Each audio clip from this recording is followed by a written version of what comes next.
Quand on fait son équipe le vendredi, on le sait, les remplaçants sont très importants déjà parce qu'ils peuvent vous éviter d'avoir des Rotaldo si vos titulaires ne jouent pas, mon cher Martin. Voilà, on peut s'amuser avec son banc, on peut mettre 7 remplaçants obligatoires dont un gardien. Alors, ça va dépendre du mercato que tu as fait. Si tu as fait le malin en claquant beaucoup sur un joueur, tu ne pourras pas mettre beaucoup de remplaçants et donc tu vas un peu être pénalisé là-dessus.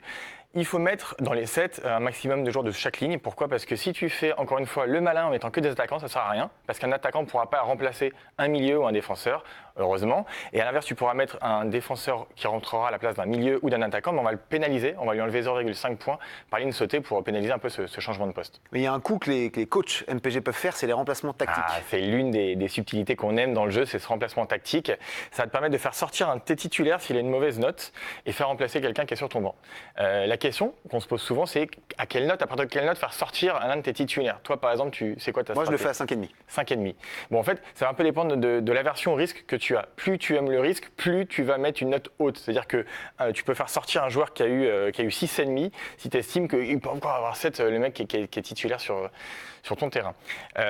En général, un attaquant qui va marquer un but aura 6. Je dis bien en moyenne. Donc, généralement, ce qui se fait en attaque, c'est mettre un remplacement tactique en dessous de 6 pour faire sortir un mec qui n'a pas assez bien joué. Ouais, mais si par exemple, ton mec il marque, mais il a que 5,5, il sort, il est remplacé par un joueur qui lui marque pas, Voilà. T'as les nerfs un peu. Ça arrive souvent ça ? T'as les nerfs. Alors, c'est la première fois qu'on a sorti cette stat. Effectivement, ça arrive dans 3% des matchs MPG cette saison.